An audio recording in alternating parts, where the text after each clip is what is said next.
My name is Tamara, and I guess you could say I'm a widow. It's been a year since my husband passed away. It's a title I never thought I'd have, but life has a funny way of changing things when you least expect it. Travis and I were deeply in love, the kind of love you read about in romantic books. We met in college, where we were figuring out love and life together. Travis was amazing, a charming guy with a smile that could light up even the darkest day. We were that couple everyone secretly envied, and life was good. We thought we had all the time in the world. But let me tell you about Travis' background. He had a tough childhood. His dad passed away when he was just a little boy, leaving a hole in his heart that never quite healed. His mom, Carolina, was something else, and I mean that in the worst way. Instead of being there for Travis when he needed her, she was off chasing her own love stories. Travis was practically invisible to her. Carolina remarried a wealthy man named Frederic, who lived in a completely different world. She cut ties with Travis like he was nothing, focusing only on her new husband's money and the fancy life they had. Frederic bought her a house, cars, and many other things, and she acted like Travis was just a nuisance. It was heartbreaking to see Travis struggle with her indifference. When Travis proposed to me, our life was stable and secure. It seemed like the perfect time to share the news with his mom, hoping it might help heal their broken relationship. So we went to her fancy mansion, full of hope. But when we got there, she couldn't have cared less. It was like Travis was a stranger to her. She barely acknowledged us, let alone our big news. It was clear she didn't care about us at all. That visit was eye-opening. When we stood at her doorstep, her coldness was shocking. "Hey Mom, it's me. It's been a while," Travis said. "Oh, Travis, why are you here? And who is this?" Carolina replied. "This is Tamara, Mom, my fiancé. Nice to finally meet you, Carolina." "I've heard a lot about you," I said. "Fiancé, huh? You're engaged, and that's why you're bothering me?" Carolina asked. "Mom, we thought you'd want to know." "I've missed you," Travis said. "Missed me, Travis? It's been years." "I've moved on," Carolina replied coldly. "Mom, please just listen. We're getting married soon, and we'd love for you to be part of our lives. We live just half an hour away," Travis pleaded. "Rebuild what exactly, Travis? I'm busy. I have a new family and a new life. I don't need reminders of my past," she snapped. "We're not trying to remind you of anything, Carolina. We just thought you should know about our wedding plans," I added. "Wedding plans? How quaint. But I've got plans of my own, plans that don't involve you or Travis." "I'm sorry, kid," she said dismissively. "Mom, why are you doing this?" "We're your family," Travis said, his voice full of pain. "Travis, I don't have time for this. My husband Fred will be back soon. He's the one who matters now," Carolina said. Her words cut deep, rejecting her own son like that. How could a mother be so selfish? Travis was devastated, and I felt his pain. But life went on, and we got married. Our wedding day was magical, and as I walked down the aisle toward Travis, I knew I was making the right choice when I married Travis. We exchanged vows, promising to stick together no matter what. Our first year of marriage was filled with beautiful moments. We lived in a cozy little apartment that we rented while saving up for a house. It was just the two of us, so the apartment seemed perfect. Travis was the most loving and caring husband. He would surprise me with breakfast in bed, and every day felt special. We created little routines together, lazy Sunday mornings with pancakes and cuddles, and adventurous Saturday nights trying out new restaurants. Travis always remembered the little things, like how I liked my coffee and my favorite flower. We talked about our dreams, our future, and how we wanted to build a family together. Our first wedding anniversary was supposed to be a magical evening. I went all out with scented candles, flowers, everything. I was just waiting for Travis to come home from work so we could enjoy a fancy meal and toast to our love. But life had other plans. Instead of Travis, the phone rang, and it wasn't good news. It was the police. telling me that Travis had been in a car accident on his way home. All those romantic plans, all the effort I put into making the evening special, it all fell apart. The dinner sat there, growing cold, while I rushed to the hospital with my heart full of fear. I paced the hospital corridors, praying that Travis would be okay. But the doctors gave me the heartbreaking news. There was nothing they could do. They said he had a day or two left at most. It was a gut-wrenching moment. They told me I could go in and talk to him one last time. When I entered his room, I was overwhelmed with emotion. We held hands, tears streaming down our faces. It was all in God's hands now, and I clung to the hope that a miracle might save him. Tamara, I don't know if I'm going to make it, baby, Travis said, his voice weak. The doctors say it's touch and go. Travis, don't say that. You're going to pull through. You have to, I replied, trying to hold back my tears. Tamara, I love you so much. Whatever happens, just promise me that you'll be happy and that you'll find love again. I couldn't have had a better life. Thank you. Travis, please.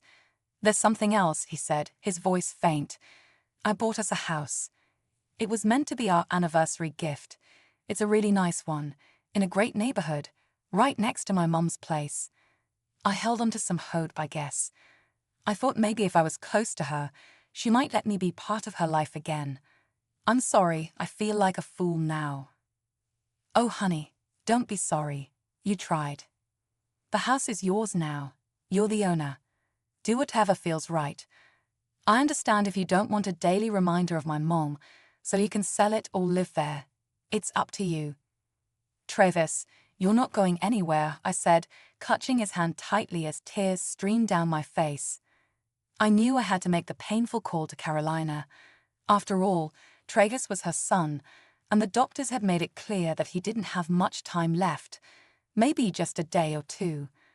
I dialed her number, dreading the conversation. Carolina, it's Tamara, Travis's wife. I need to talk to you about Travis. He's been in a terrible accident, and the doctors don't have good news. They say he may not have much time left. Oh really, that's so sad. I'm sorry for him. I can send you the hospital address, she replied, almost dismissively. You don't know what I've been through lately. Frederic and I got a divorce, she continued, as if that was the most important thing. I'm sorry to hear that, Carolina, but Travis is your son, and he's in critical condition, I said, trying to hold back my frustration. I told Carolina she should come visit Travis at the hospital. Her response, I have a therapist appointment, so I won't be able to make it. Carolina, he's your son. How can you be so cold? He needs his mother right now, I said, shocked. Look, Travis and I haven't had a good relationship for years. He chose his path, and I chose mine. I don't see why I should drop everything now just because he's in trouble. It's about his life. Don't you want to see your son one last time? I pleaded. I don't know. Like I said, I have a lot on my plate right now. My condolences, Samantha. I'll try to be there for the funeral. Carolina, it's Tamara. You don't want to regret not being there for him when he needs you the most. I've already given my answer. Goodbye, she said coldly. I couldn't believe how selfish she was. Travis was fighting for his life, and she didn't even care. A few days later, the unimaginable happened. Travis passed away. It was a gut-wrenching moment that left me numb and lost. Surprisingly, Travis had a will in place, and he entrusted me with making arrangements for his funeral. In his will, he left me some of his assets, which was both comforting and heartbreaking. Even more surprising, he left a decent amount of money to his mom, Carolina. As for the new house, it wasn't mentioned in the will, but the seller had already transferred it to my name, so it was mine completely. Dealing with Travis' death was incredibly difficult, and I couldn't handle the funeral arrangements and paperwork on my own. That's when I turned to my sister, Kelly. Without hesitation, she said she'd help me through it all. The day of the funeral finally came, and it was as gloomy as our moods. Friends, family, and everyone who knew Travis gathered to pay their respects. It was a tearful service, with people sharing stories about him. Amid all that sadness, I couldn't help but hope to see Carolina there. But she didn't show up. I couldn't let it ruin the day, though. Grief had already taken a strong hold on me. After the service, we headed to the reception. People shared stories, gave condolences, and there was food. The will reading was supposed to happen during this time, and I had honestly given up on the idea of Carolina showing up. I was trying not to break down when, lo and behold, Carolina strolled in. "Thanks for showing up so early," I said sarcastically. "You've got quite the alcohol scent about you." "Just a few drinks with a possible future flame," she replied casually. "Seriously, you missed your son's funeral service for that." "Oh, come on, sweetie. I needed something to soak up the booze. I felt a bit queasy after all that." "Carolina, I can't believe you. You couldn't be bothered to show up for Travis' funeral, and now you're here drunk for the will reading." "Honey, I don't do funerals. They're such a downer. But I'm here for the important stuff," she winked at me. I couldn't believe the nerve of this woman. Despite Carolina's outrageous behavior, it was time for the will reading, so I gathered everyone around.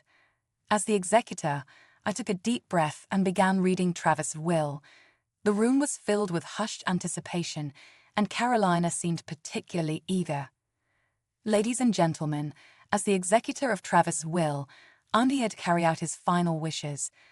Travis left behind some assets and his thoughts on how they should be distributed. Additionally, Travis allocated a separate account for his mother, Carolina. In it, he left a sum of $5,000.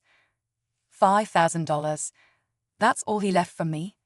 Travis, my boy, you truly were a poor soul, a loser even in death," Carolina sneered. Everyone was shocked by her cruel comments. "Carolina, this is not the time or place for such remarks. Travis had his reasons for what he chose to leave behind," I said firmly. "Seriously? Was he even a lawyer or just pretending? I can't believe he didn't have any property or savings and only had that little bit stashed away. It's like he was good for nothing. Looks like the poor guy died from poverty." "You're clearly drunk, Carolina.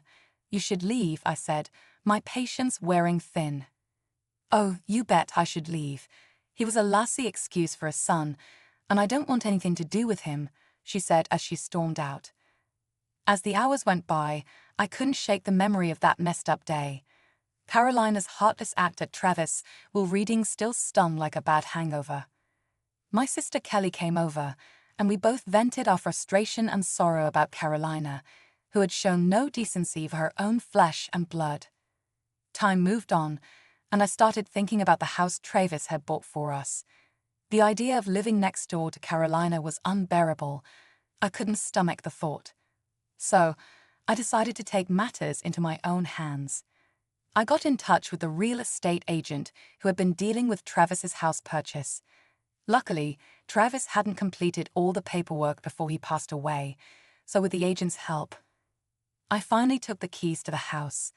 It was a bittersweet moment, knowing this was supposed to be our new home, but it was also a painful reminder that Travis was gone. One day, I gathered the courage to visit the house. As I walked up the driveway, emotions hit me hard. It wasn't just a house. It was a mansion, much grander than I had expected. Next door, Carolina's house seemed tiny in comparison. I didn't expect to see such a huge, beautiful place. As I walked through the door of what was supposed to be our new home, I couldn't stop thinking about the life Travis and I could have built together. The pain was unbearable as I explored every corner of the house, haunted by memories of what could have been. I realized that I couldn't live there without Travis. Determined to sell the mansion, I stepped outside. That's when I heard a familiar voice.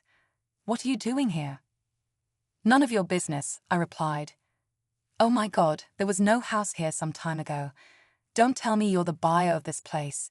It would be the biggest joke on earth with that little money your fiancé left you. Can't you feel any sympathy for your own son, who talks like that?" "Sympathy for that loser. I should throw a party instead."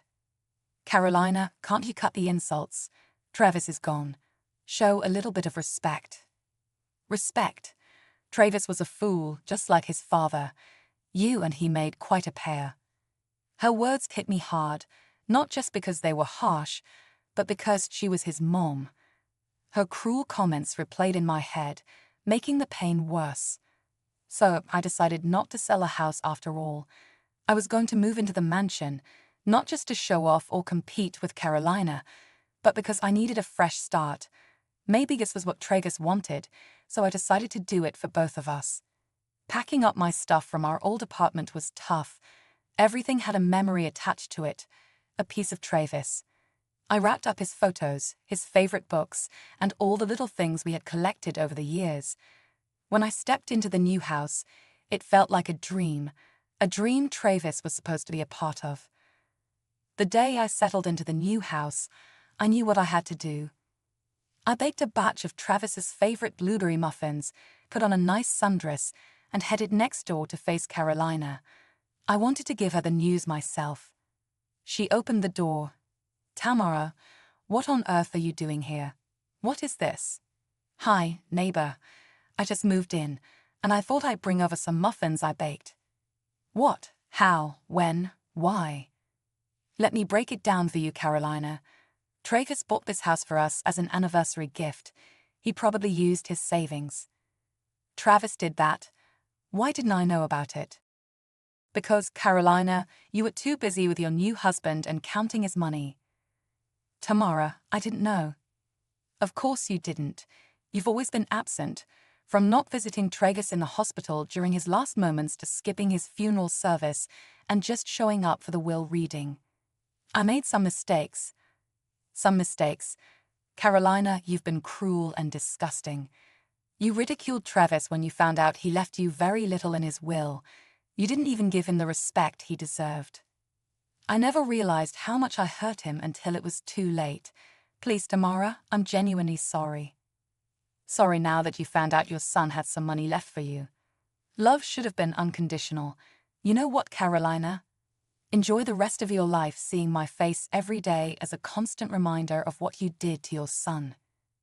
It's been a whole year since Travis passed away. They say time can heal wounds, but that doesn't mean the scars disappear. I'm learning to carry on, step by step. Carolina, on the other hand, is spiraling down a different path. It's hard not to notice her from my home right next to hers. She's been using alcohol as a crutch, drowning her sorrows, or maybe her guilt, who knows. Every time we run into each other, she has a look of guilt, shame, and regret on her face, and I can't help but feel a bit of sympathy for her at times.